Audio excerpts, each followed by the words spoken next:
When that movie came out, was anything cut from that film? The studio actually legally couldn't trim it. They couldn't cut anything. Lights, camera, chaos.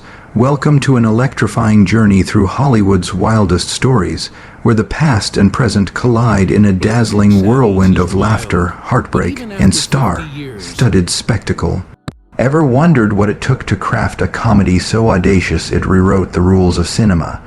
Or who's stealing the spotlight in Tinseltown today?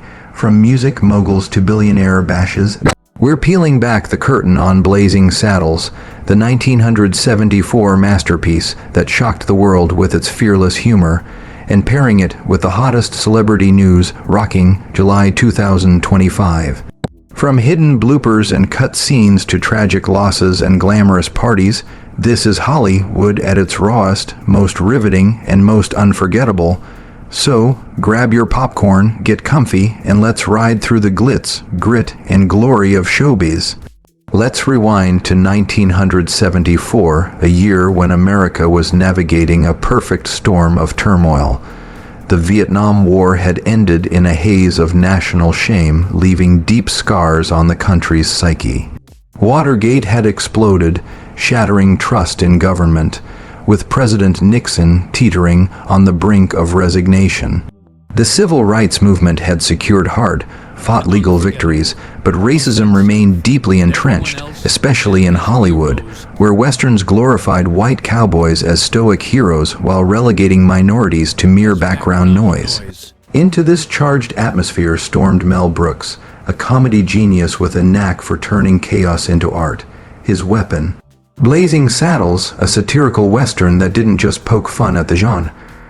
It dynamited it with a bold blend of crude humor, razor-sharp wit, and fearless social commentary that left audiences gasping, laughing, and thinking. At its core, Blazing Saddles is deceptively simple. A greedy land developer, Hedley Lamar, played with theatrical bravado by Harvey Korman, schemes to drive settlers out of the sleepy town of Rock Ridge by appointing Bart, a black sheriff portrayed by the charismatic Cleavon Little, expecting the town's racist residents to flee in panic. Instead, Bart, armed with quick wit, unshakable cool, and a knack for outsmarting his enemies, turns the plot on its head. With the help of the Waco Kid, a washed-up gunslinger played by Gene Wilder, Bart takes on both the villains and the town's prejudice, leading a genre-defying rebellion that's as hilarious as it is profound. On the surface, it's a slapstick romp filled with fart jokes, absurd gags, and a climactic brawl that spills onto the Warner Bros. Lot. But beneath the chaos lies a radical message. Racism, when dragged into the spotlight and mocked mercilessly, crumbles under its own absurdity. What made Blazing Saddles so revolutionary was its refusal to play it safe. It tackled the N-word head-on, using it to skewer bigotry's stupidity rather than endorse it. A daring move that shocked 1974 audiences and sparked heated debates. It also brought toilet humor to mainstream cinema, most famously in the iconic campfire scene where cowboys, after devouring plates of beans, unleash a symphony of flatulence. This wasn't just a cheap gag, it was a deliberate assault on the myth of the pristine, stoic cowboy. Brooks didn't just include the scene, he doubled down in post-production, adding more fart sounds when test audiences laughed so hard they missed the punchline. Warner Bros. Executives were appalled, labeling it vulgar and pointless. But Brooks, with final cut authority written into his contract, ignored their protests. He knew this wasn't just crude humor. It was a rebellion against Hollywood's sanitized westerns, showing cowboys as sweaty, flawed, and hilariously human. Not every bold moment made the final cut, however. Brooks, known for pushing boundaries, drew a line at scenes he feared might tip the scales from satire to shock.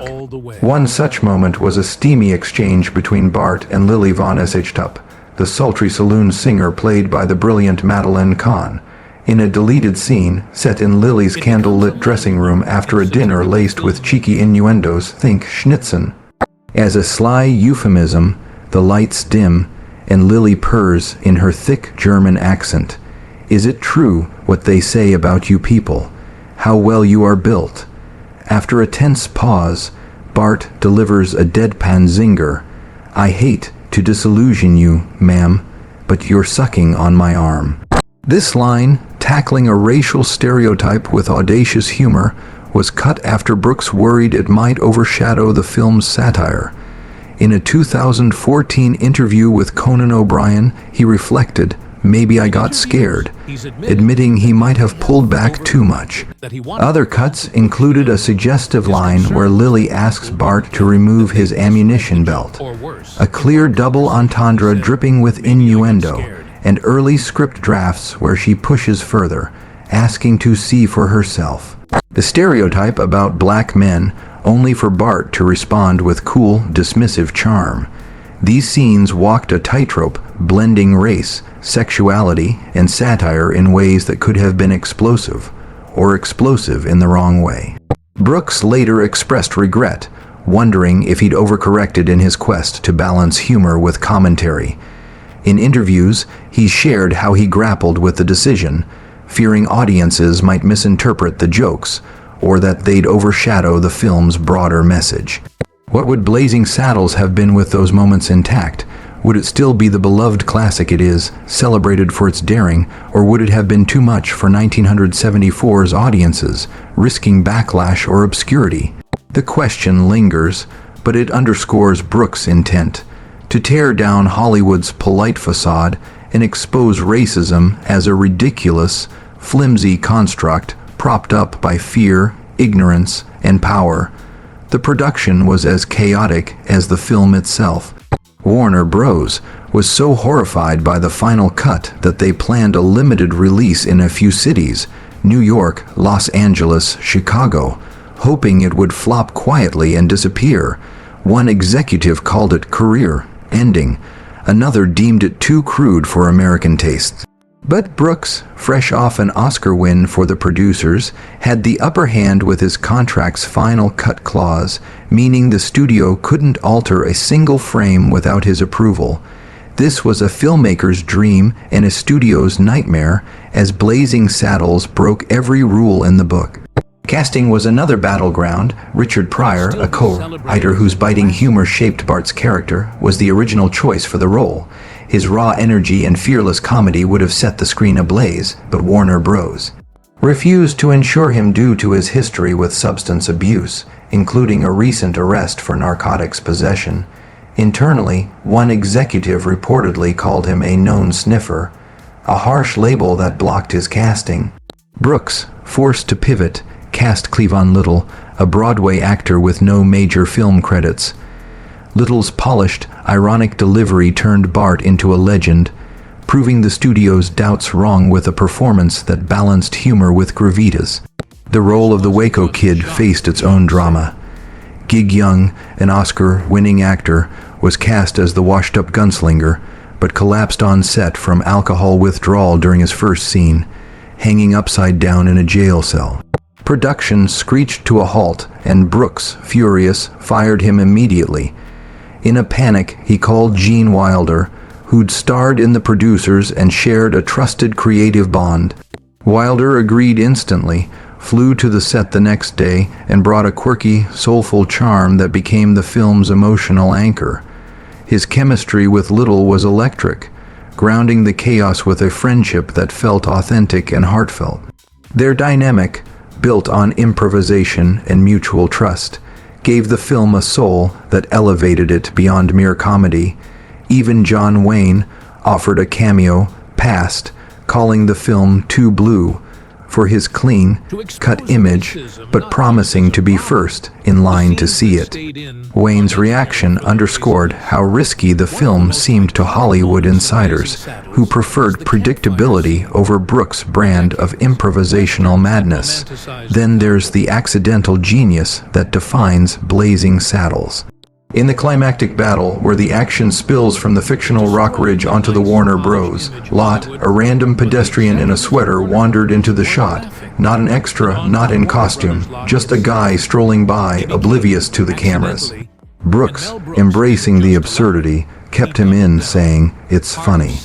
That blooper became a hallmark of the film's unpolished brilliance, adding another layer of chaos to a sequence that already broke the fourth wall with characters crashing through fake saloons and into a musical number on another soundstage.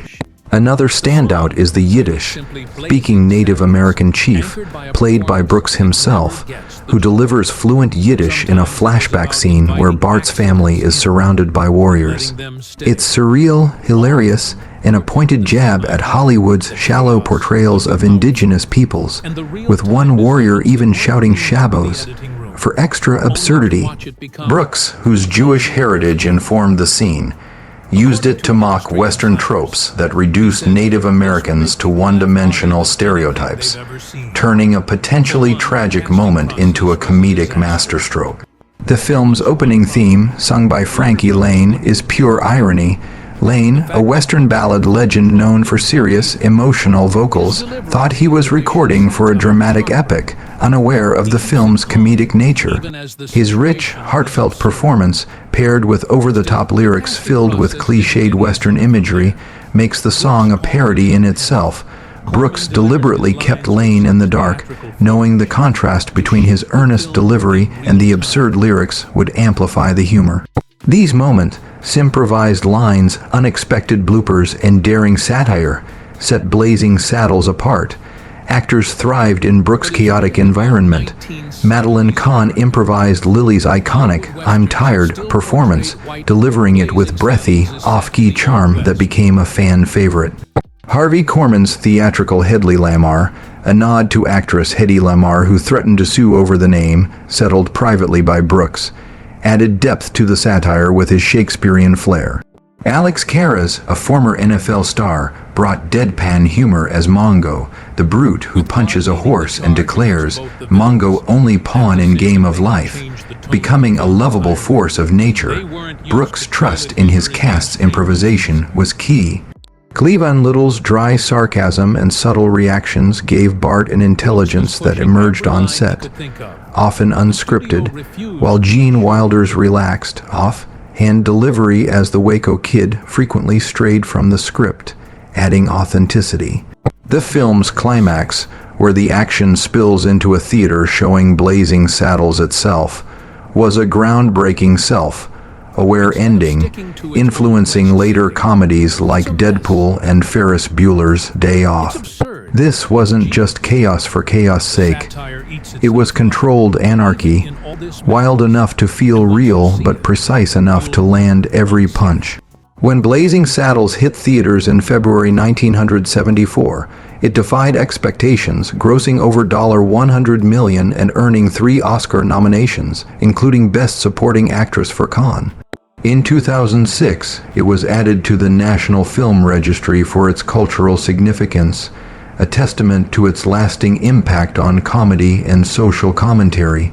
Cleavon Little, who passed in 1992, left an indelible mark as Bart, a role that redefined representation in comedy by placing a black hero at the center of a mainstream film.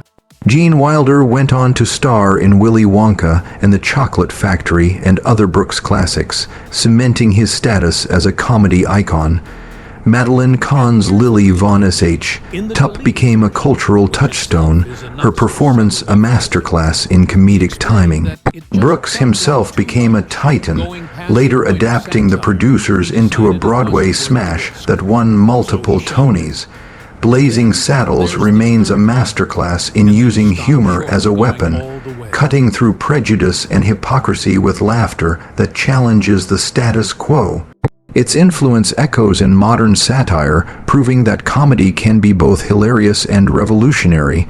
Now, let's fast forward to July 2025, where Hollywood's still serving up drama, tragedy, and glitz.